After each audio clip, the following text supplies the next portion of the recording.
Buenos días y bienvenidos a esta nueva Masterclass de Trabajamos en Digital, que en esta ocasión estará centrada en marketing digital, cómo vender más y mejor. Permitidme primero que os explique un poco en qué consiste Trabajamos en Digital. Se trata de un curso organizado por la COE que ofrece al conjunto de personas ocupadas en nuestro país, tanto por cuenta propia como por cuenta ajena, y también a las personas vinculadas a las Fuerzas Armadas, la posibilidad de adquirir competencias digitales, tanto para su futuro personal como profesional también. Esta formación está financiada por el Ministerio de Educación y Formación Profesional y se trata de un curso online, con tutorías virtuales, que tiene una duración de 30 horas y están repartidas en 6 semanas. Es totalmente gratuito y es oficial. Está referenciado a un nivel B2 del Marco Europeo de Competencias Digitales. De hecho, en 2022 la COE ha formado ya a más de 33.000 alumnos en todo el territorio nacional. Podéis encontrar más información en www.trabajamosendigitalcoe.es. Y entre los recursos didácticos del curso, COE ofrece una serie de masterclass para ampliar, como hemos dicho, el conocimiento sobre temas de actualidad entre el alumnado y también a las nuevas personas que estén interesadas en apuntarse. Como decíamos al principio, esta masterclass está dedicada a marketing digital, cómo vender más y mejor. Es la séptima que se organiza en el marco de este programa y además es también la última, o sea que es un honor el poder cerrar el programa. Se han inscrito más de 1.200 personas a esta masterclass, pero vamos a arrancar ya directamente con el programa, porque hoy nos acompaña Ramiro Sueiro Blanco, que es quien va a impartir esta masterclass. Ramiro es socio fundador y Chief Marketing Officer en Gestación, donde define estrategias de marketing digital, fidelización y gamificación empresarial para grandes clientes como Unilever, Banco Santander, Securitas Direct, Repsol, Merck, Ecovidrio, Bridgestone, Mattel o Unidad Editorial, entre otros. Cuenta con una experiencia de más de 15 años impartiendo clases y ponencias de marketing, comunicación y desarrollo de negocio digital en universidades y escuelas de negocio también. Actualmente, de hecho, es profesor, tutor y director académico del EPDM Plus, el Executive Program in Digital Marketing, en The Valley Digital Business School, donde ha sido galardonado como mejor director de programa 2 años consecutivos. Pasamos la palabra a Ramiro Sueiro Blanco, que nos va a hablar sobre marketing digital, vender más y mejor. Muchísimas gracias, Ramiro, por acompañarnos y por orientarnos en este territorio que es el marketing digital. Muchísimas gracias a ti, María, por la presentación. Y bueno, igual que has dicho tú, doy las gracias a la COE por la oportunidad de participar en esta última sesión de las masterclass de Trabajamos en Digital, que sin duda es un programa súper interesante y súper útil para todo el mundo que quiere sumergirse en este entorno digital que nos rodea. Bueno, como decía María, yo vengo a hablaros un poco de marketing digital, ¿no? De cómo podemos utilizar esta disciplina para mejorar nuestros negocios, nuestras empresas o nuestras iniciativas personales, ¿no? Porque en muchas ocasiones parece que el marketing digital es exclusiva de las empresas, pero de los emprendedores, de las startups y de los autónomos también es una herramienta muy útil que debe ser utilizada porque realmente ayuda a prosperar mucho a nuestros negocios. Voy a ilustrar mi presentación con estas diapositivas que estáis viendo aquí. Bueno, el título no es casual. Vender más y mejor es lo que todos los que tenemos un negocio queremos conseguir, antes o después. Y vender más y mejor a veces se asocia a cuestiones muy concretas, muy tácticas, a herramientas muy concretas, que es verdad. El marketing digital está lleno de tecnología y de eso hablaremos durante estos 40-45 minutos en los que vamos a compartir conocimiento. Pero hay algo más para poder vender más y mejor que herramientas. Las herramientas son importantes, esto lo habéis visto a lo largo del programa, es necesario conocer la tecnología, es necesario utilizarla bien, pero también es necesario una serie de conceptos básicos sin los cuales toda esa tecnología se descontrola o por lo menos no produce el efecto que nos gustaría para nuestro negocio, para nuestra empresa. Y de esto vengo a hablar hoy, ¿no? Un poco de los conceptos, de los puntos clave, de las coordenadas que los profesionales del marketing digital intentamos aplicar a nuestras estrategias para ayudar a nuestros clientes, a esas empresas de las que hablábamos antes, a que vendan más. Y no solamente que vendan más, porque se puede rentabilizar un negocio vendiendo más, pero también se puede rentabilizar vendiendo mejor. Son dos maneras La tercera es ahorrando costes, ya lo sabéis, ¿no?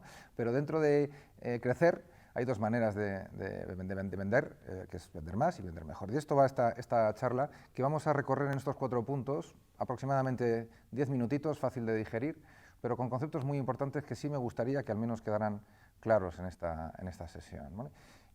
Vamos a hablar de la investigación, vamos a hablar de la importancia de colocarse la gorra de detective antes de empezar cualquier acción de marketing digital, sea de la entidad que sea. Vamos a hablar de los puntos de contacto en los que podemos encontrar a nuestros clientes o a nuestros consumidores o a la gente a la que queremos alcanzar, independientemente del tipo de organización que queramos promocionar. Y vamos a hablar también de cómo nosotros conseguimos captar la atención y dirigir a esa gente que queremos alcanzar hacia nuestros entornos, hacia los puntos donde se generan las transacciones, las ventas, las suscripciones, los registros o lo que fuere, porque hay muchas formas de vender, no simplemente es una transacción económica.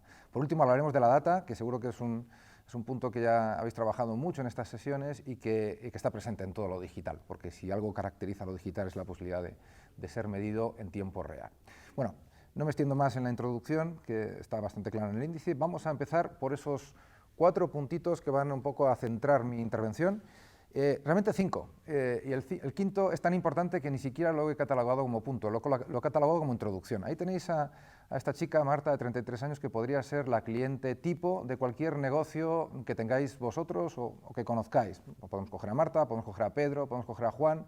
Hay diferentes perfiles, diferentes edades, pero al final se trata de representar algo muy importante en mi charla de hoy, que es la importancia de colocar siempre al cliente en el centro. Sé que esto suena a frase hecha, a cliché, a estereotipo, pero os puedo asegurar que es una auténtica realidad, y más en el mercado digital, por un motivo muy fácil, porque los clientes hoy en día tienen la sartén por el mango. Bueno, mejor dicho, la sartén no, el smartphone por el mango. Como veis, la sartén de hoy en día es el smartphone. Gracias a ese teléfono móvil que sostiene Marta en la imagen, Marta puede relacionarse con nosotros, con la competencia, bloquearnos, alabarnos, recomendarnos. Es decir, el gran peso de la conversación digital que tenemos con nuestros clientes hoy en día está en manos de ellos y de ellas. Por lo tanto, es importante que lo primero que hagamos es tener clarísimo que nuestros clientes y nuestras clientas tienen que estar en el centro de cualquier estrategia. Parece un tema baladí, pero es importantísimo. Por eso me parecía importante empezar por aquí. Bueno, pero dicho esto, hay una serie de coordenadas, como decía antes, que son las que me van a permitir a mí acercarme a Marta, contarle algo, convencerle de que me compre y en la medida de lo posible de que me compre varias veces, de que repita, ¿no? Porque el marketing digital no se acaba en la venta, sigue en la fidelización y en la repetición, algo que a veces olvidamos, ¿no? Bueno, vamos a ver qué coordenadas, como si fueran norte, sur, este y oeste, me parece importante que tengáis en cuenta antes de abordar estrategias de marketing digital hoy en día. Y vamos a verlas una por una, en esos 10 minutitos por punto que comentaba antes. Lo decía al principio, hoy en día cualquier estrategia de marketing digital, sea de la entidad que sea, requiere de una investigación previa. ¿Y por qué requiere una investigación previa? Porque estamos rodeados de datos por doquier. O sea, tenemos datos a todos los niveles, datos gratuitos, datos sectoriales, datos de pago, datos con herramientas que hacen business intelligence o utilizan big data para sacar conclusiones, es decir, tenemos información hasta debajo de las piedras. Es decir, que cualquier negocio, del tamaño que sea, puede hacer su propia investigación. Sé que esto suena un poco inalcanzable para pequeños negocios o para autónomos, pero no es verdad, porque podemos hacer investigaciones digitales a todos los niveles. Las multinacionales invierten mucho presupuesto en estos recursos, en consultoras, en herramientas de investigación, pero un pequeño negocio también puede hacer su pequeño research, su pequeña investigación, porque como os voy a contar ahora, hay herramientas de todo tipo, ¿no? Bien, esto está muy bien. Tener claro que Marta está en el centro y que hay que investigar, estas serían las 2 primeras conclusiones que me gustaría dejar claras, pero la siguiente pregunta es ¿qué tenemos que investigar? Claro, uno puede investigar muchísimas cosas. Y un apunte, antes de meterme a especificar lo que tenemos que investigar. Voy a poner una frase de estas lapidarias que siempre son recursos efectivos para fijar conceptos. Entonces, cada uno de estos puntitos que os voy a explicar, investigación, puntos de contacto, lo voy a ilustrar con una frase que creo que resume muy bien la esencia de este punto. Esta frase me encanta, no sé quién es el autor, pero me encanta, así que seguro que os va a gustar a vosotros también. Si estás muy seguro o muy segura de algo, es que te falta información. Creo que esto es filosofía de vida pura, ¿eh? He puesto aquí que es un proverbio oriental, no lo tengo claro, pero si alguien conoce el autor efectivo de esta frase, que me lo diga, por favor. De momento lo dejamos como proverbio oriental. Bueno, esto resume muy bien la esencia de este apartado.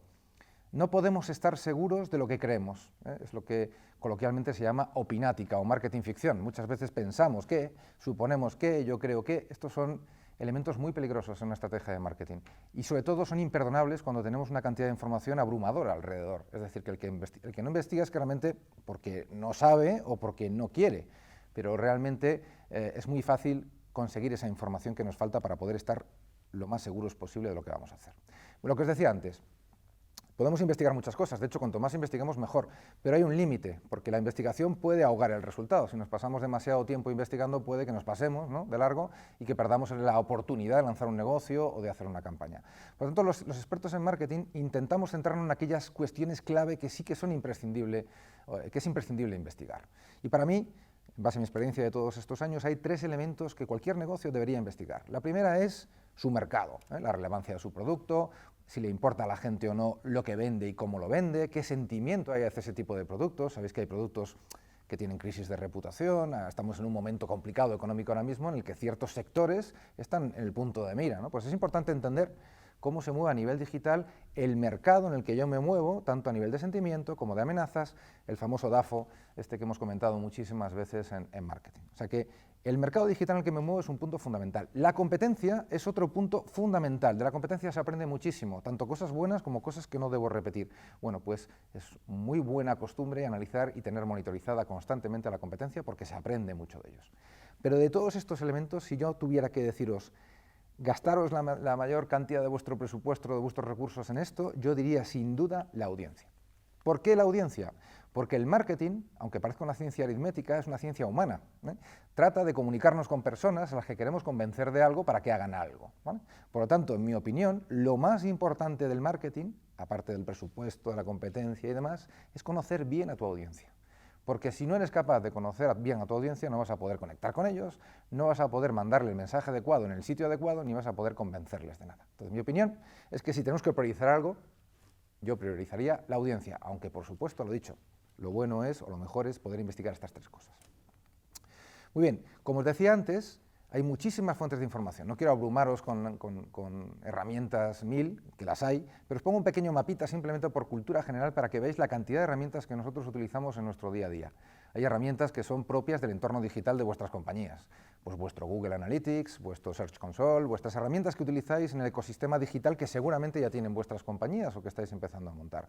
Hay fuentes de datos que vienen de las propias redes sociales, propias o ajenas. Hay fuentes de datos internas y externas, de pago y gratuitas, sectoriales como estudios o incluso encuestas que yo puedo hacer directamente con bajo coste y en muy poco tiempo. Es decir, lo que decía antes, no hay excusa para no investigar. Si tienes un mínimo conocimiento y tienes las ganas de certificar tus hipótesis, tienes los recursos a tu alcance, seas una multinacional, o seas una pequeña, mediana empresa, o seas un emprendedor que está intentando lanzar su negocio. Esto es así, ¿no? Y es importante tenerlo claro. Algunos ejemplos muy rápidos, tenemos datos, por ejemplo, en Meta, antiguo Facebook, ¿verdad?, que nos dan datos de acceso público sobre distribución por sexos, geografía, intereses, es decir, cualquier persona que cree una cuenta dentro de Meta Business puede acceder a esta información, y esta es una información importantísima para conocer a mi audiencia, ¿no? También tenemos herramientas más avanzadas como Audience. Esta es una herramienta que investiga Twitter, pero ya con procesamiento, con inteligencia artificial y que permite crear segmentos de usuarios muy bien definidos que nos ayudan a conocer muy bien a la audiencia y a ofrecerle lo que realmente necesita, cuando necesita y dónde lo necesita.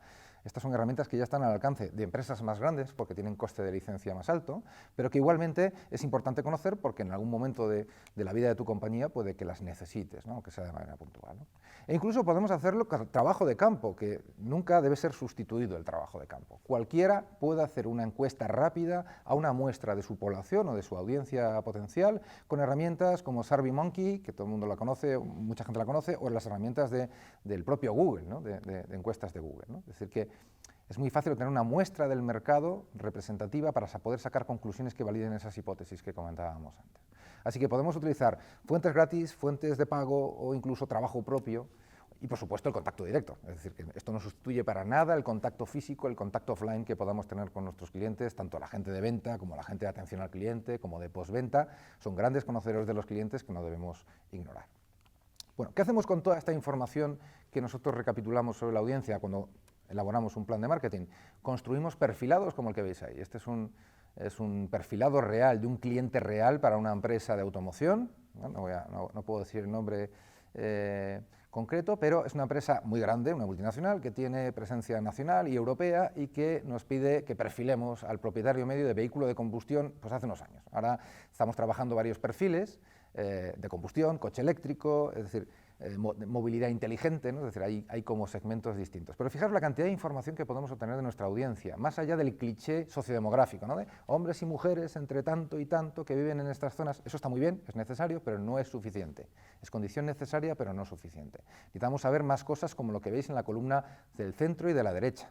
Motivaciones, cosas que le molestan en relación a nuestro producto, o en la derecha de todo, topics, lo que se llaman topics, que son temáticas digitales que les interesan y que me dan pie a establecer una conversación o empezar una conversación con este perfil, sitios digitales que frecuentan o medios de comunicación o influencers que son importantes para él y que por tanto pueden ser vehículos importantes para transmitir mi mensaje, ¿de acuerdo? Entonces, fijaros la cantidad de información y lo importante que es esta ficha. Esta ficha es la materialización de colocar a Marta en el centro que vimos antes, porque esta ficha se vuelve el centro de nuestras estrategias digitales. Cierro este primer epígrafe, ya hemos acabado el primer puntito, que yo creo que ha quedado bastante clara la importancia de investigar, con una frase, esta sí que es de cosecha propia, pero sí que está basada en mi experiencia. A mí me ha ido bien con esto durante todos estos años y bueno, quiero compartirlo con vosotros para el que lo quiera emplear. Como os dije antes, el marketing no es una ciencia exacta, pero hay axiomas que se cumplan siempre. Por ejemplo, cuanto más segmentas, más y mejor vendes. Y alguien me dirá, ya, pero si segmento demasiado, igual no es rentable. Y tiene razón. El límite de la segmentación es la rentabilidad. Pero claro, cada segmento depende del producto y del margen que saques, ¿no?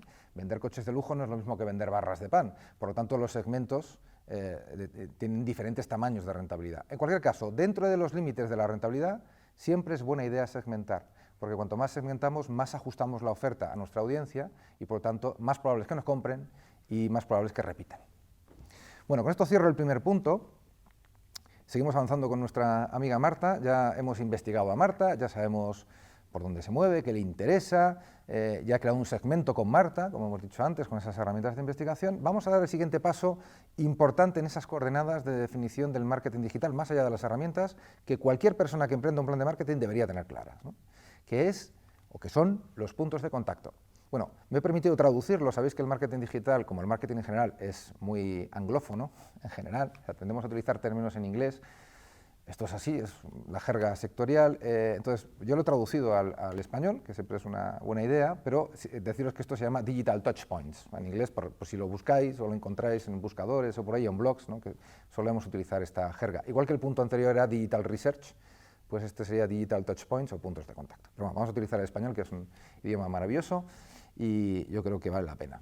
Bueno, vamos a ver los puntos de contacto. Aquí pongo una frase también de estas memorables, creadas por algún personaje memorable, que es: no esperes la oportunidad perfecta, créala. Yo creo que esta es una buena frase de Bernard Shaw, que dice, habla muy bien de los puntos de contacto. No podemos esperar a que la gente llegue a nuestros entornos, ¿no? No podemos esperar a que la gente nos encuentre, y menos en el medio digital, que es un océano infinito, ¿no? Tenemos que encontrar a esas Martas que hemos definido, saber por dónde se mueven y colocar nuestro mensaje ahí para que Marta sea consciente de que existimos, de que la podemos ayudar y que tenemos una buena oferta para ella, ¿eh? De esto voy a hablar ahora, de los puntos de contacto. Bien, están saliendo prácticamente todos los días nuevos puntos de contacto y seguro que todos y todas habéis escuchado hablar, por ejemplo, del metaverso. El metaverso, que es la tendencia, ¿no? Es lo que en la jerga llamamos hype, ¿no? Todo el mundo habla del metaverso, todo el mundo quiere estar en el metaverso. No todo el mundo tiene muy claro lo que es el metaverso ni cómo se puede utilizar, pero hay una urgencia por estar ahí, ¿no? Esto es cíclico, cada cierto tiempo van saliendo nuevos hypes, es normal, pues la gamificación que comentaba antes María, en su momento fue un hype, ahora ya es una herramienta estable que tiene su propia industria, pero hasta que se estabilizan este tipo de soportes pasa un tiempo. Entonces tampoco es precisamente cuanto más se habla de ellos, cuanto más se utiliza, no suele ser así, ¿no? En cualquier caso, más allá de los hypes, hay una serie de puntos de contacto digitales que sí que debéis conocer y que debéis plantear para vuestro plan de marketing digital. Como hay muchísimos y es un auténtico caos manejarlos de manera individual, lo que decía antes, si uno empieza a utilizar herramientas sin un criterio, lo fácil es que pierda el rumbo. Entonces, ¿qué hacemos nosotros para poder utilizar todos esos puntos de contacto digitales que nos ofrece el entorno digital desde un punto de vista profesional y con criterio? Los guardamos en cajones virtuales. Y tenemos 3 cajones los profesionales, donde nosotros sabemos el cajón que abrir en función de la necesidad que tengamos, ¿no? El primer cajón es el que nosotros llamamos el cajón de los medios propios digitales. Este es el más fácil de entender porque es el que forma parte de la República Independiente de mi casa, parafraseando IKEA, ¿no? Todos tenéis una web, todos los que tengáis un negocio, algunos tenéis un e-commerce, muchos tendréis un blog, algunos tendrán apps, casi todos tendréis perfiles en redes sociales y algunos incluso haréis newsletters, ¿no? Y boletines electrónicos. Bueno, estos son los medios digitales propios, es el ecosistema propio de la compañía, importantísimo. ¿Por qué? Primero porque es el sitio donde yo quiero llevar a la gente normalmente. Aquí es donde se producen las transacciones, la notoriedad, los registros. Y segundo, porque forma parte de la esencia de la compañía hoy en día. Por lo tanto, no creo que haga falta mucho explicar este tipo de soportes, simplemente hay que plantear el ecosistema más apropiado para el tipo de compañía que tengas. No es lo mismo ser un e-commerce que ser una compañía de retail, obviamente. Bueno, he puesto un mal ejemplo, el retail y el e-commerce están muy cerca. No es lo mismo, sí, aquí he pecado de básico. No es lo mismo tener un e-commerce que tener un hotel, por poner un ejemplo, ¿no?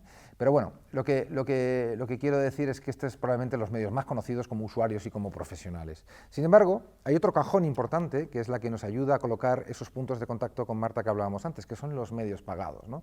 Si antes hablábamos de la República Independiente de mi casa, ahora hablamos de la gasolina, ¿no? La gasolina, la que empuja este motor, ¿no? El combustible que hace que la gente llegue, porque si yo me limito a crear medios propios y los lanzo al medio digital, ya puedo esperar sentado a que la gente llegue, si no hago nada más, porque hay mucha oferta, hay mucha competencia y es demasiado grande Internet como para esperar que la gente llegue sin más. Y aquí tenemos los medios pagados. Los medios pagados son aquellos medios digitales en los que yo pago por aparecer. Pago por mostrar mi mensaje a un grupo de población que se parezca lo más posible a esa Marta que he definido en el punto anterior. Bueno, hay muchísimos, ahora comentaremos alguno: el marketing en buscadores, los anuncios en redes sociales, los display, que son los banners conocidos de toda la vida, con sus múltiples formatos, los shopping ads, la compra programática, el contenido nativo, los influencers. Ahora comentaremos 2 o 3, simplemente para dar un par de pinceladas, pero me parece importante que lo tengáis en vuestro radar, porque estos son, el 90% de los planes de marketing incluyen algunos soportes, ¿no? Y estos son soportes más o menos perdurables, es decir, no van a cambiar de un día para otro ni van a desaparecer, por lo tanto es importante tenerlos en cuenta.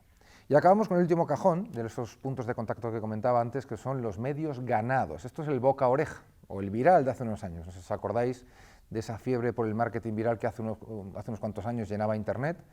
Bueno, digamos que esta es un poco la versión madura y más sobria del marketing viral, es decir, es conseguir que lo que nosotros lanzamos al medio digital tenga un alcance adicional extra, sin necesidad de pagarlo, por el buen hacer o por la utilidad o por la afinidad que tiene ese contenido con el público al que se lo intento lanzar. Ahí tenemos la indexación en buscadores, el SEO, el alcance orgánico en redes sociales, que es un poco unicornio, pero que todavía existe en algunas redes, cada vez menos, y ahora con la entrada de Elon Musk, pues todavía menos va a existir, o el blog marketing.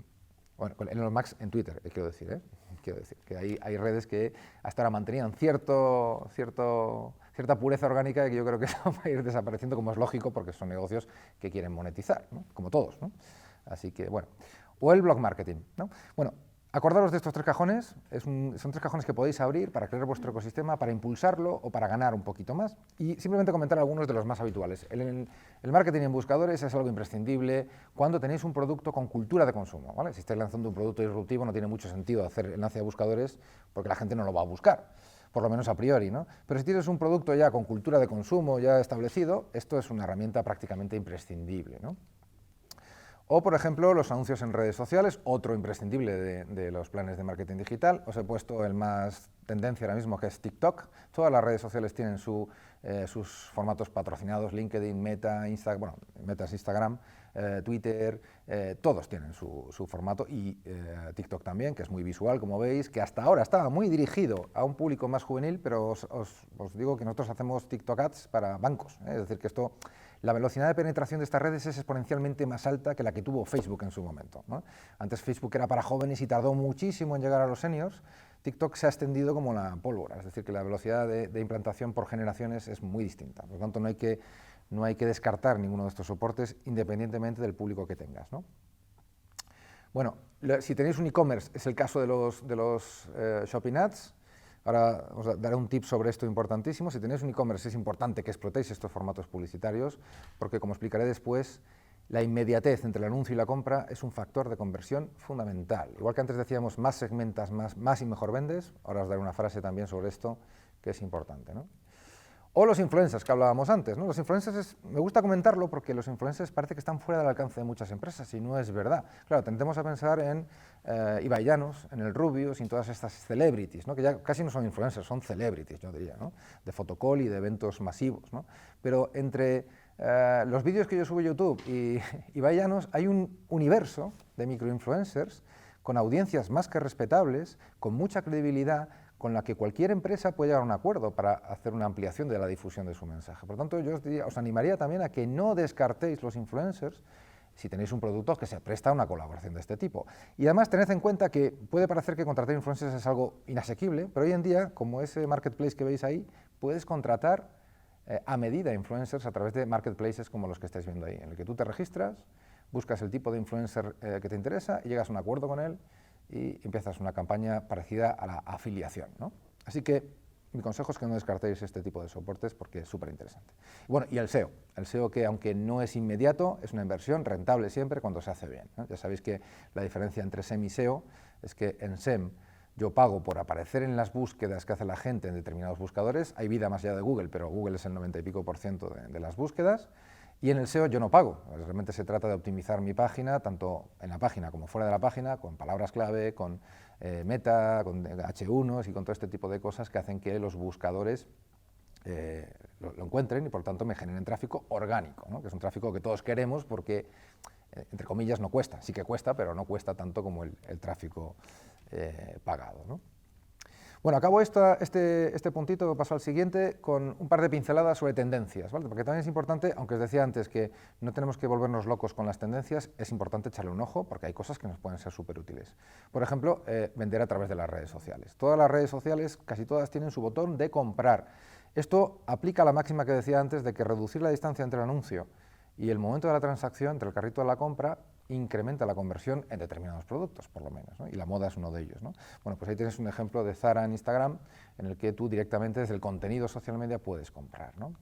Esto también aplica a los directos, es otro formato emergente muy relacionado con Twitch, que habréis escuchado hablar de él. Twitch es una red social de streaming muy copada por gamers, ¿no? Sobre todo, por Ibai Llanos y por este tipo de perfiles, que cada vez se está extendiendo más también, pero más allá de Twitch, que es la anécdota, me quedo con el formato del directo, que me vais a perdonar la comparación, pero a mí me recuerda a la teletienda antigua, solo que con posibilidad de interacción, ¿no? No sé si os acordáis, los que tendréis unos cuantos años más como yo, que antes se hacía teletienda, ¿no? Eran espectáculos en directo, en los que la gente hipotéticamente llamaba, no se sabía si eran en directo o no. Estos sí que son en directo y cada vez las marcas recurren a ellos. Es una versión moderna, en mi opinión, de la teletienda, pero que funciona muy bien y que ha hecho unos cuantos, en los que contrata a una celebrity y venden unidades limitadas de un producto para aquella gente que esté conectada durante un tiempo y participe. Bueno, pues es un formato interesante que para cierta distribución o retail puede ser interesante en un momento determinado, ¿verdad? Con ofertas, por ejemplo, ahora que viene Black Friday, pues por ejemplo estoy seguro que vamos a ver unos cuantos directos Black Friday. O algo que ya sí que seguro que os va a sorprender, que es la compra contextual. Seguro que cuando veis una peli en Netflix o en Amazon, paráis una escena y os pone información sobre los actores, ¿verdad? Es súper chulo, ¿verdad? Porque realmente tiene uno la información sobre lo que quiere investigar. Bueno, pues imaginaos que en vez de información sobre los actores os ponen las zapatillas que lleva el jugador del partido que estáis viendo. Pues esto ya pasa en Asia, que ya sabéis que Asia suele ser el mercado early adopter, son donde se prueban este tipo de cosas, y luego llegan aquí o no en función de los hábitos culturales. Bueno, LG ya ha implantado este tipo de soluciones en Asia y creo que las veremos muy pronto por aquí, porque es lógico, ¿eh? De hecho, sabéis que Netflix, por ejemplo, va a empezar a meter publicidad por cuestiones diversas y es muy probable que estas plataformas de streaming empiezan a incluir estos shopping ads, ¿no? Al final, en los que estás viendo tu serie favorita y puedes comprar el abrigo que lleva el protagonista pues, en una tienda online. Pues es muy probable y sería totalmente lógico, por otra parte, ¿no? Cierro este epígrafe con esa frase de mi cosecha, que es lo que decía antes, realmente solo la repaso. Cuanto menos distancia hay entre tu mensaje y el momento de la compra, más fácil es que conviertas. Esto lo saben bien las líneas de retail que colocan ciertos productos junto a la caja, ¿verdad? Obviamente no puede aplicar a todo, en compras reflexivas pues no se cumple, pero en productos de menos compra reflexiva sí que es cierto que cuanto menos distancia, menos click-through haya, más probable es que la gente te compre. Y mejor te compre, ¿no? Venga, vamos a seguir avanzando. El primer punto lo teníamos claro, teníamos que saber quién era Marta, cómo era Marta. El segundo punto es dónde se mueve Marta y dónde puedo yo hablar con Marta, porque no solamente es por dónde se mueve ella, sino donde yo puedo estar también, en esos tres cajones que hablábamos de medios propios, pagados y ganados. Vamos con una de las partes más importantes, que es el Customer Journey. Me vais a permitir que lo ponga en inglés porque aquí me sonaba raro traducirlo, ¿no? Y sobre todo porque os lo vais a encontrar mucho más así, el viaje del consumidor. Claro, yo tengo que marcar una estrategia. Aquí es donde nos vamos a poner más estratégicos, ¿no?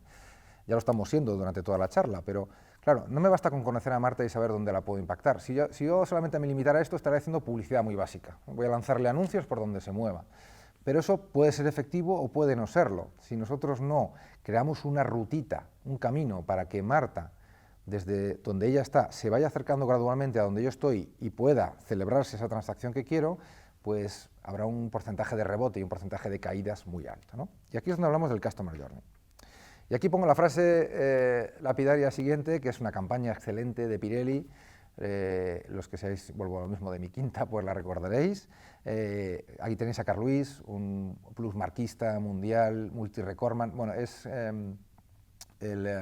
fue uno de las estrellas del olimpismo durante muchísimos años y protagonizó esta campaña para Pirelli, ¿no? Para la marca de neumáticos Pirelli.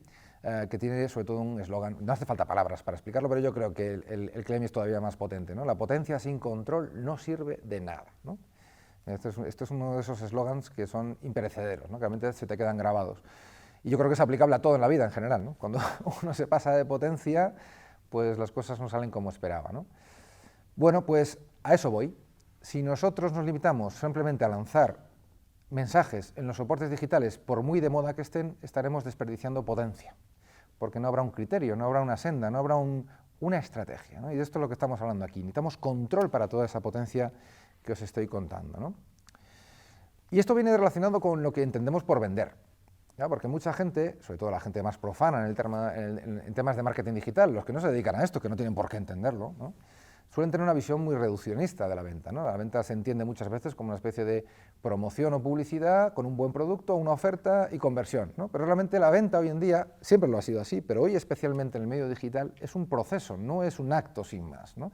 Es un proceso en el que las marcas que tenéis ahí pasan por una serie de fases, desde la fase de conciencia en la que o no nos conocen o nos conocen pero no están interesados en comprarnos, hasta la fase de decisión donde nos compran o la fase de relación donde siguen comprándonos, el famoso cross-selling y upselling, ¿no? O sea, que es ese vender mejor, ¿no? Que nos compren más veces o que nos compren otras cosas, ¿no? Que es otra manera de vender mejor. Bueno, pues fijaros que un proceso de compra no es te lanzo publicidad y tomas una decisión, sobre todo porque, como decíamos antes, Marta tiene un smartphone entre sus manos y hace su propia investigación. ¿Os acordáis que al principio os dije que nosotros investigábamos a Marta? Bueno, pues Marta nos investiga a nosotros también.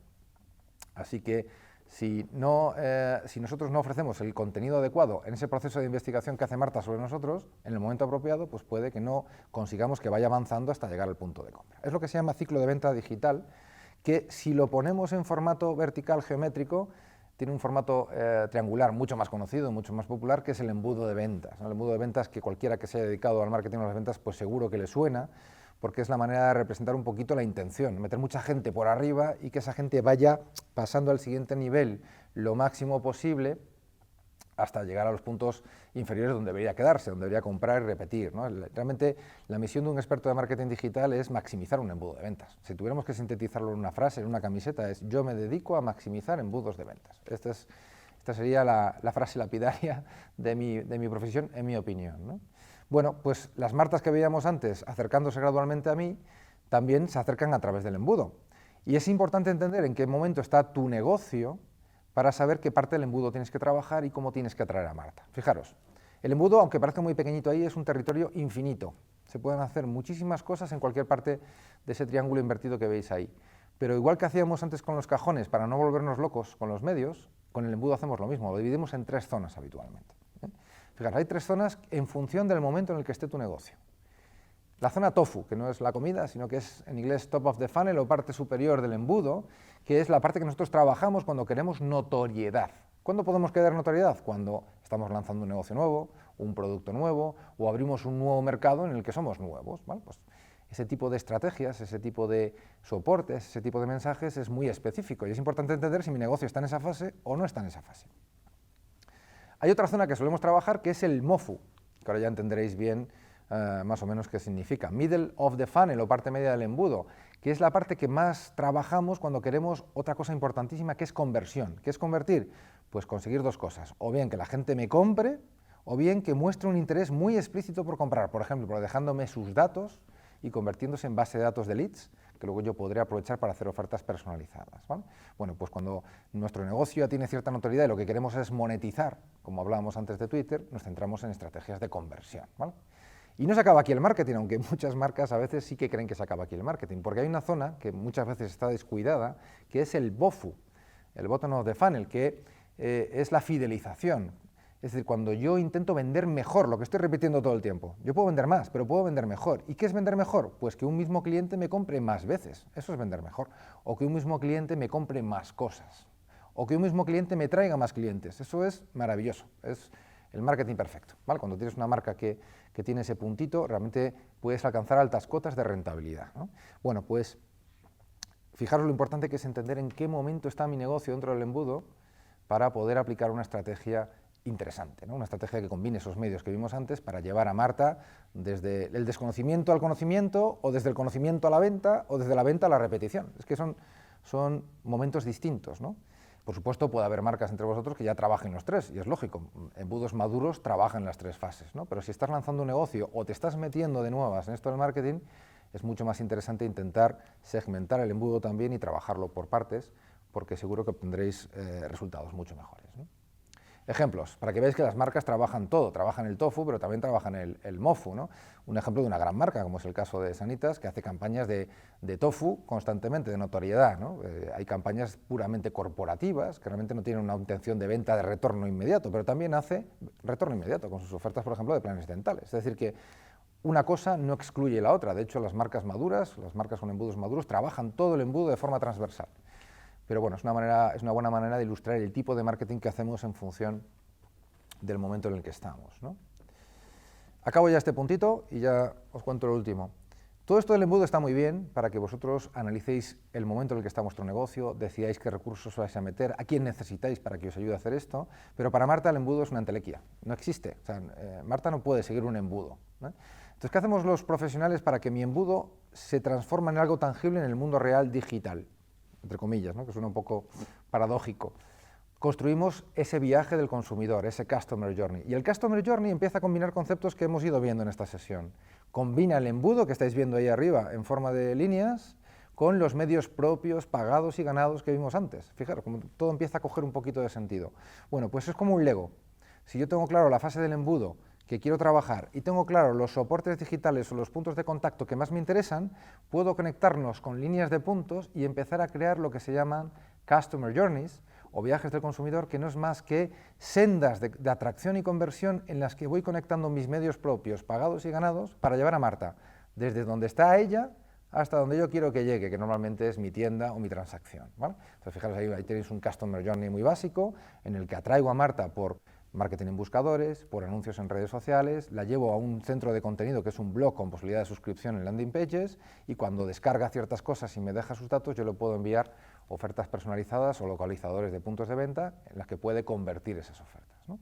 Bueno, es un ejemplo ilustrativo de un cliente tipo, pero fijaros cómo ya empiezan a cuadrar los conceptos que decíamos antes, ¿no? Es importante entender qué cajones tengo que abrir, es importante entender qué momento del embudo estoy y con eso construir un viaje del consumidor y empezar a probar, ¿vale? Porque normalmente construimos uno, lo mejoramos y si no funciona vamos probando alternativas. Es lo que se llama A/B testing o iteración, porque el marketing digital, una característica que tiene es que podemos corregir sobre la marcha, podemos mejorar constantemente y eso es maravilloso. Poder mejorar constantemente es algo maravilloso. Cierro esto con una frase para entrar ya en el último punto. Cuanta más clara tengas la fase del embudo en la que está tu negocio, más y mejor venderás. Como veis, voy aplicando el estribillo de más y mejor venderás un poco para cerrar cada uno de estos puntitos. Bueno, vamos a acabar el viaje con el último punto. Conocemos a Marta, sabemos qué puntos de contacto podemos tener con ella, hemos construido un buen viaje digital para que ella se acerque de donde está hasta donde estamos nosotros. Nos queda el último punto, que es, no por ser el último, es el menos importante, que es el Data Driven Marketing. Data Driven Marketing es una expresión que habla de la importancia del dato en el marketing digital, es decir, que no debéis tomar decisiones sin datos. De hecho, la frase lapidaria que meto aquí al principio, también seguramente la conoceréis: lo que no se mide no se puede mejorar. Esto es una verdad como un templo, ¿no? Es escrita por un matemático muy célebre. Lo que no se, y si un matemático lo dice, hay que hacerle caso. Lo que no se mide no se puede mejorar, y en el marketing es verdad. Si no mides, no sabes si está bien o mal o regular, y si no sabes eso, no vas a poder dar pasos adelante, ¿no? Bien, el mundo digital está lleno de datos. Ya lo hemos explicado en el primer punto y lo vuelvo a insistir. Hay datos por todos sitios. El que no coge datos es porque no quiere, de verdad. Es que hay datos fáciles de entender, más difíciles de entender, fáciles de conseguir, otros más complejos, pero hay datos por todas partes, ¿no? Entonces, igual que tenemos que tener mentalidad de investigación, tenemos que intentar tener un poco de mentalidad analítica. Y esto, para los que venimos de letras o de creatividad, a veces parece complicado, pero os puedo asegurar que una vez que tú te metes en la dinámica analítica, te das cuenta de que es maravillosa, que es súper creativa, que es súper potente poder entender lo que está pasando y poder tomar decisiones en base a lo que está pasando. Es algo, os digo, adictivo. Eso os digo yo, que a mí me costó meterme en su momento en el mundo analítico, pero una vez que me metí ya no puedo dejarlo, ¿no? Bueno, más allá de eso, de la importancia de que tengáis esa mentalidad analítica, que os baséis en datos y no en hipótesis ni en suposiciones, simplemente 3 puntualizaciones para cerrar y acabar ya un poco la charla. Esto podía dar para otras 24 horas de explicación, pero me vale con que quedemos con 3 conceptos claros, ¿vale?, a la hora de plantear vuestra analítica de vuestro marketing digital. Lo primero es distinguir entre objetivos, métricas y KPIs o KPIs, que es una confusión habitual, ¿vale? Yo creo que objetivos está claro. Cuando hagáis un plan de marketing tenéis que marcaros un objetivo. Ese objetivo será el que sea y será legítimo. Vender más, crecer, captar base de datos, ser famoso, ser famosa, lo que queráis. Cualquier objetivo de un plan de marketing es legítimo si está correctamente planteado, ¿vale? Muy bien, eso todos lo tenemos claro. Pero claro, para poder saber si hemos alcanzado un objetivo o no lo hemos alcanzado, necesitamos algún dato que nos diga si hemos llegado, nos hemos pasado, nos hemos quedado cortos. Ahí suelen entrar las métricas. Las métricas son valores que nos dicen qué grado de consecución del objetivo hemos alcanzado, ¿vale? Entonces es importante marcarse métricas que claramente nos digan si hemos alcanzado el objetivo o no, y sobre todo que no sean discutibles, porque si no estará sujeto a la opinática y dependerá de quién lo interprete. Y es importante tener métricas concretas, ¿vale? Vamos con los KPIs, que es el que más confusión genera. Los KPIs, como su propio nombre indica, son indicadores de rendimiento, Key Performance Indicator. La gente que se dedica a consultoría, ingeniería lo tiene clarísimo en general, ¿no? Es un indicador de rendimiento.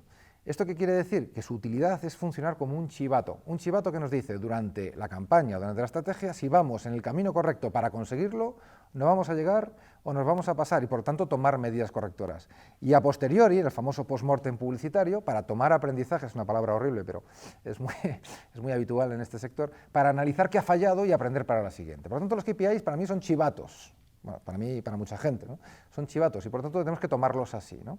Ahora, cuando marquéis vuestro plan de marketing, no olvidéis marcar al menos uno de cada. Un objetivo, una métrica que te diga claramente si has alcanzado el objetivo y al menos 1 o 2 KPIs que te permitan tomar decisiones de corrección sobre la marcha, no esperar al final cuando ya no hay solución, ¿no? Lo mejor para ilustrar esto es nuestro famoso embudo que vimos antes, que sigue siendo el centro del marketing, aunque parezca un poco clásico, pero sigue siendo el centro del marketing. Y fijaros ahí, tenéis ejemplos en 3 columnas de diferentes objetivos a lo largo del embudo, en función de que estéis en el TOFU, en el MOFU o en el BOFU, diferentes métricas que solemos utilizar para medir si hemos cumplido ese objetivo, y algunos KPIs, no quiero tampoco abundar en ellos porque son muy técnicos, pero algunos KPIs de eficiencia o de coste, porque el KPI te puede chivar si estás a un buen ratio de velocidad o si estás consumiendo mucho para alcanzar esa velocidad, ¿no? O sea, las 2 cuestiones son importantes, saber si vas bien y saber si estás consumiendo lo adecuado para llegar bien es igualmente importante. Entonces hay KPIs de rendimiento y hay KPIs de coste, ¿no? o de eficacia, ¿no? Bueno, como veis, hay para todos los gustos y esto solamente es una muestra de los más populares, porque podemos sacar otros 500 de cada columna, ¿vale? Pero con que os quedéis con esa diferencia entre objetivos, métricas y KPIs, me vale. Y sobre todo, importantísimo en el mundo moderno actual, no se puede trabajar en base a hipótesis, en base a sensaciones, en base a creo que. Eso es la muerte a nivel profesional. Sobre todo, si uno es empresario o empresaria, es la muerte a nivel de resultados. Si tiene que presentar resultados a alguien, es un riesgo muy alto de que sea juzgado de manera subjetiva. Entonces, ¿qué podemos hacer de manera profesional para evitar que nuestros objetivos, métricas y KPIs no dependan de cómo se levante la persona que lo evalúa? Que esto puede pasar, y pasa muy a menudo, ¿no? Bueno, pues fijar objetivos SMART. Ya sabéis que a los americanos les encantan los acrónimos con doble sentido. SMART es un objetivo, es un acrónimo, es una palabra que en inglés significa inteligente, pero que también significa que los objetivos SMART sean concretos, sean medibles, lo cual ahora mismo es un poco redundante porque todo es medible, Alcanzables, esto tiene que ver con el realismo, de no marcarse objetivos excesivamente altos, ¿no? Porque no los vamos a alcanzar. Relevantes, os pongo un ejemplo, tener fans en Meta no es relevante, conseguir leads en la landing page sí es relevante, por ejemplo. O sea, que sea importante, que tenga un retorno para la compañía, ¿vale? Y en un plazo de tiempo concreto, ¿vale? Como esto se entiende mejor con un ejemplo, vamos a poner un ejemplo muy básico, ¿vale? A mí me pueden encargar un brief de marketing digital y mi cliente me puede decir, oye, quiero conseguir alcance para los contenidos corporativos. Vale, esto está muy bien, pero puede ser mucho, poco o regular, y no hay ningún criterio que determine cuánto es mucho, poco o regular. Entonces yo no aceptaría este objetivo como objetivo inteligente. Yo lo traduciría, suponiendo que sea relevante, vamos a suponer que es relevante, ¿vale? Yo lo traduciría así. Fijaros cómo cambia el mismo objetivo expresado de otra manera. Conseguir un 30% más de visitas a nuestro blog en el próximo trimestre. Fijaros que el mismo objetivo que expresado de una manera absolutamente distinta. Bueno, pues mi consejo es que intentéis siempre afinar vuestros objetivos ya con vosotros mismos, porque esto hará que sea más probable que los consigáis. Y todos estos datos los vais a tener en todas las herramientas digitales que ahora mismo están al alcance de cualquiera. Para empezar, Google Analytics, que es de acceso público, o otras herramientas como Google Data Studio o agregadores de data como veis ahí, ¿no? Hoy en día utilizamos esos paneles que veis ahí para controlar las campañas en tiempo real, por lo tanto es muy importante tener muy claros los objetivos, las métricas y los KPIs, porque desde aquí podemos tomar decisiones que cambien el rumbo de una campaña antes de que acabe. Así que es, bueno, los que estéis por ejemplo ahora metidos en Black Friday lo tendréis clarísimo, porque eso es un estrés enorme, pero requiere una monitorización prácticamente en tiempo real. Y cierro ya con la última frase: cuanto más concretos sean tus objetivos, más y mejor venderás. Bueno, pues así en 40 y pocos minutos nos hemos hecho un recorrido haciendo un pequeño corolario, 4 parámetros, 4 coordenadas que, más allá de la tecnología que utilicéis, más allá de la pieza concreta que hagáis, es importante que tengáis en vuestro horizonte, porque es el pegamento, es lo que va a dar coherencia, es lo que le va a construir un relato de marketing que realmente desemboque en algo con un retorno específico.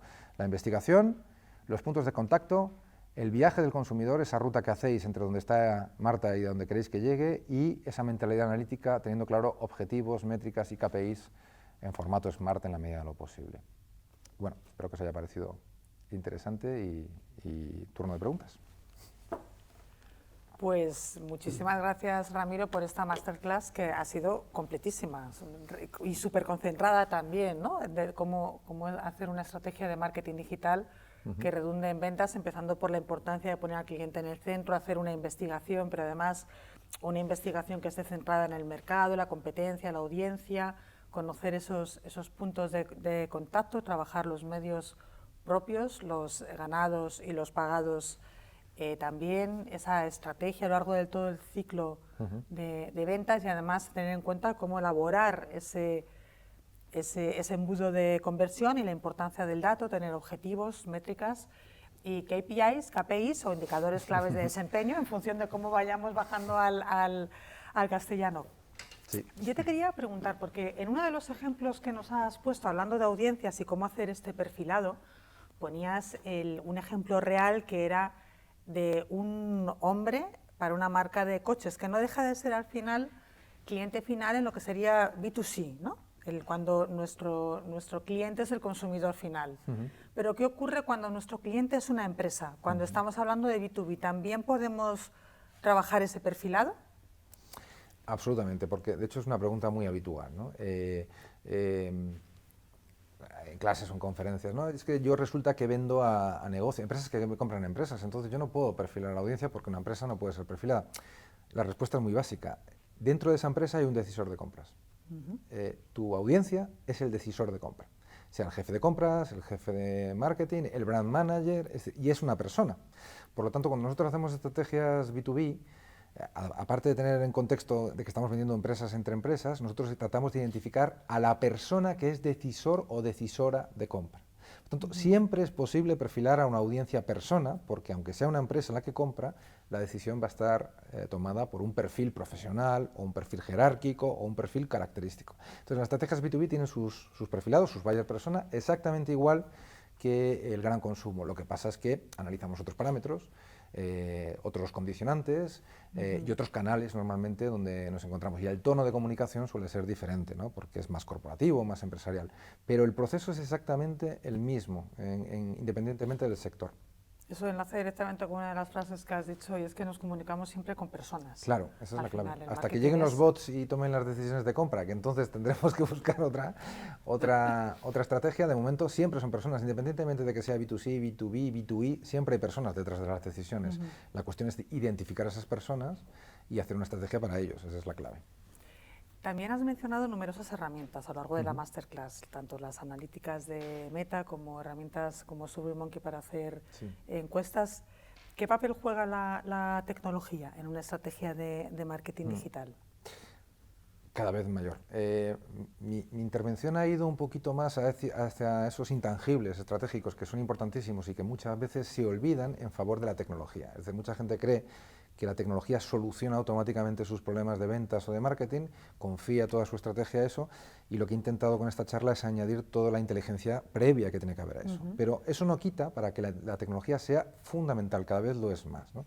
De hecho, los perfiles que contratamos y contratan las empresas a nivel de marketing digital o de ventas cada vez tienen unas exigencias mayores de uso tecnológico. Es decir, que la tecnología está más que presente, el marketing es uno de los territorios donde más penetra la tecnología y más rápido, y hoy en día esto es así. Y además hay que añadir un comentario adicional, que es la automatización, de la que se está hablando mucho en estas sesiones, y que es brutal en el marketing. O sea, hay una disciplina que es el marketing automation, que cada vez tiene más cuota de mercado y que es tan simple como lo que dice, ¿no? Es decir, que al final muchas de las tareas que estoy contando aquí, de ejecución, no de definición, las hace un algoritmo. Es decir, hay herramientas de Salesforce, de Adobe, de HubSpot, que realmente tú montas toda esta estrategia que hemos contado aquí, la configuras y la plataforma se encarga de lanzar, de medir, de mandarte informes. Es decir, hay un proceso de automatización brutal. Y el siguiente paso, que ya está aquí, y no quiero asustar a nadie, esto es una oportunidad, ¿no? Si se ve desde un punto de vista adecuado, es la inteligencia artificial, el machine learning, que también estamos oyendo mucho de ello. En determinados entornos es todavía un poco utópico, pero en el marketing ya está la inteligencia artificial. Es decir, que hay campañas que están gestionadas por una inteligencia artificial.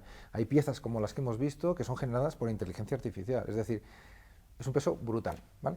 Pero esto, de momento, y digo de momento, no sustituye a todo el criterio humano que tiene que haber detrás, sobre todo porque nadie mejor que la gente que nos está escuchando conoce su negocio o sus objetivos. Por eso es importante tener el control de estos puntos que he comentado, porque son los que no nos puede quitar la tecnología directamente todavía, y que son los que hacen que la tecnología funcione en la dirección que nosotros queremos. Pero el peso es brutal y cada vez es mayor. ¿Y hasta qué punto pueden las pymes utilizar este tipo de estrategias y de tecnología, teniendo en cuenta que en España, según el último índice DESI, tenemos que el 60% de las pymes tienen competencias digitales básicas ya, que es un porcentaje superior a la media de la Unión Europea, pero eso significa también, la mala noticia sería que un 40% de las pymes españolas ni siquiera tienen competencias digitales básicas. Y especialmente el índice DESI también lo que nos indica es que hay algunas áreas en las que las pymes españolas están también especialmente rezagadas. Una de ellas la inteligencia artificial que has mencionado, o los servicios en la nube, el cloud. Eso no les impide, o no tiene por qué impedirles el tener en cuenta el marketing digital, o al revés, precisamente por eso deberían tener más en cuenta todavía el marketing digital. Sí, el marketing digital tiene, como todo lo digital, tiene una característica que para mí es una ventaja competitiva brutal, que es la desintermediación, ¿no? Hasta la aparición del entorno digital, el marketing efectivo estaba al alcance de muy pocas compañías que se podían permitir recursos internos, una agencia de medios, una inversión publicitaria. Todo eso pasa un poco como la industria discográfica, ¿no? Con la aparición de Spotify y demás, ¿no? Todo esto ha desaparecido, porque realmente ahora mismo se puede seguir utilizando ese canal de gran inversión y grandes resultados, pero cualquier pequeño negocio tiene acceso a herramientas que le permiten lanzar mensajes promocionales o publicitarios en todo el mundo, con muy pocos euros, o en su barrio a través de segmentaciones en código postal. Por ejemplo, cualquiera puede hacer una campaña de Meta o de Instagram Ads para el código postal de su barrio, es decir, y lanzar una oferta que le llegue a gente que está en su barrio. Es decir, que tiene un acceso ahora absolutamente popular. Cualquiera que tenga un mínimo conocimiento, como tú bien decías, ¿no? Hace falta un mínimo conocimiento, tampoco excesivo, porque yo conozco muchos pequeños empresarios que de manera autodidacta se han puesto a hacer sus campañas de SEM, sus campañas de Instagram, y les va bien. A lo mejor no pueden acceder a influencers, o no pueden hacer clubes de fidelización, o por supuesto no tienen acceso a la inteligencia artificial, al marketing automation, que es algo que todavía se está instalando en las grandes empresas. Es decir, que es lógico que no haya llegado ahí. Pero tampoco es algo secuencial, porque la inteligencia artificial está presente en los anuncios de Instagram. Es decir, Tendemos a ver la inteligencia artificial como tener un robot en la oficina, pero realmente cuando tú haces una campañita de Instagram, hay un robot que ya está optimizando tus anuncios para que funcione mejor, el que mejor convierte. Es decir, que no es todo tan... Yo creo que hay una combinación. Primero, de que hace falta un mínimo conocimiento, y programas como este que estáis haciendo aquí es fantástico, porque dan esa puerta de entrada y sobre todo desmitifica todo esto, porque luego el siguiente punto es la mitificación. ¿No? Yo no hago marketing porque esto solo está al alcance de las multinacionales. Pues eso es un gran error. Hoy en día, con ese proceso de desintermediación, cualquier pequeño negocio, cualquier autónomo con un negocio individual o unipersonal puede hacer un plan de marketing con muy poca inversión, probar, lanzar su campañita a nivel, el que quiera, a nivel de segmentación geográfica y obtener resultados a corto plazo. Es decir, que es una cuestión ahora mismo cultural, te diría, más que de recursos y de...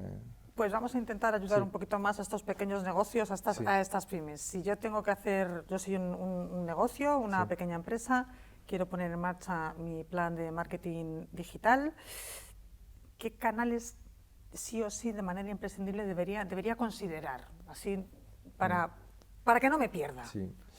Bueno, como hemos comentado en la intervención, hay que hacer un análisis primero, ¿no?, de la audiencia, porque uno de los factores que determina los canales que tienes que utilizar es el tipo de público que tienes, ¿no? Entonces, si vas a público adolescente, ya eso te va a pedir unos canales determinados. Si vas a público más senior o silver, como se le llama ahora, buscarás otros canales, ¿no? Si tu público te compra especialmente offline, pues igual tienes que buscar pues, SEO local, ¿no?, con geolocalizado en busca, es decir, con Google My Business y este tipo de cosas, ¿no? Pero más allá de eso, hay ciertos estándares que son aplicables prácticamente a cualquier negocio con diferentes horquillas de inversión. Es decir, que hay cosas, por ejemplo, como el e-commerce. A ver, esto ya depende del modelo de negocio que tengamos, hay gente que puede vender, ¿no? Pero hoy en día poner un e-commerce en marcha es algo dentro de los medios propios absolutamente sencillo, con herramientas como Shopify, WooCommerce y demás, ¿no? Lo mismo con los blogs, con WordPress y demás. Todo el entorno propio lo puede montar con conocimientos básicos prácticamente cualquier persona, con los conocimientos muy básicos, ¿no? Y además hoy en día todo esto está muy bien ilustrado con tutoriales en YouTube, es decir, que ni siquiera tienes que acudir a un centro especializado. Si tienes tiempo y ganas, realmente te puedes autoformar, ¿no? Eso es lo primero. Luego, medios pagados, hay dos medios que entran en cualquier plan de marketing, tengas 50 euros o tengas 8 millones, que son el marketing de buscadores y los anuncios en redes sociales. Eso es prácticamente obligatorio prácticamente en todos los... Ahora, tienes que decir qué palabras clave utilizas, eso sí, y tienes que decir qué redes sociales son las apropiadas en base a tu audiencia, ¿no? Pues a lo mejor vamos a TikTok y no está allí la gente, ¿no? Pero esos dos son... A lo mejor los banners ya entra dentro de otra, ¿no?, de otra dimensión, pero con esos dos podrías hacer una acción. Y luego el SEO. El SEO requiere un poco más de conocimiento técnico, pero también se puede añadir a ese plan básico de marketing. O sea, teniendo un soporte básico de medios propios, algo de SEM y anuncios en redes sociales y un poquito de SEO, ya puedes empezar a hacer tus pinitos importantes, ¿eh? Luego ya puedes ir complicándolo más, claro.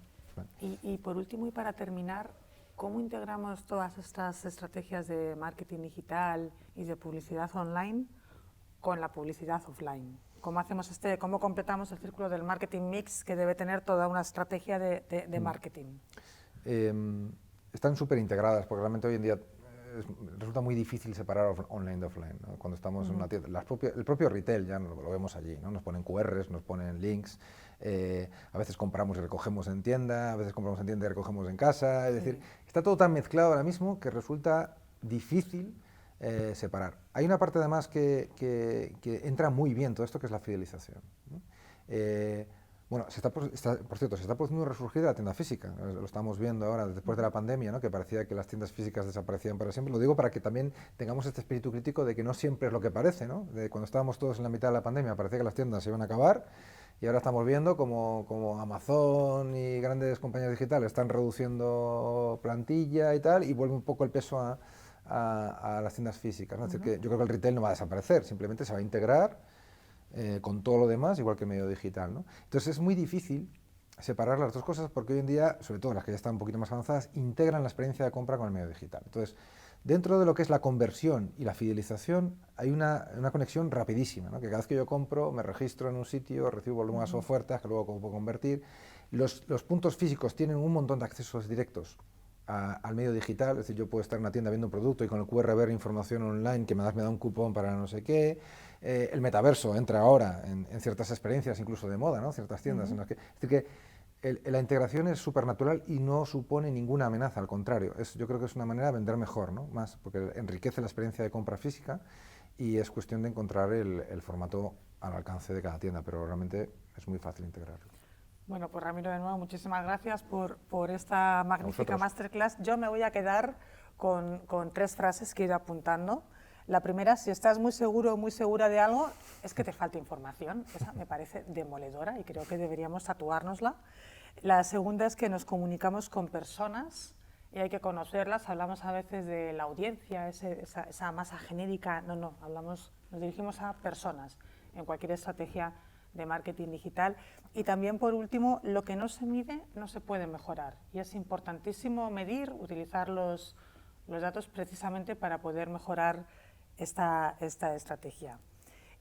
Simplemente recordaros también que estáis a tiempo de inscribiros en Trabajamos en Digital. Tenéis de plazo hasta el 16 de noviembre para poder ver todo el programa de sesiones que se han desarrollado para inscribiros y verlas. Hay un código QR en la pantalla. Ese código QR es una encuesta, enlaza con una encuesta si lo escaneáis, y os agradeceríamos, por favor, que cumplimentéis la encuesta. Es muy útil saber si os ha interesado y para qué os ha servido este programa. Y nada más, hasta aquí esta masterclass de Trabajamos en Digital de la COE. Gracias, Ramiro, de nuevo. Gracias a ti por acompañarnos. Gracias.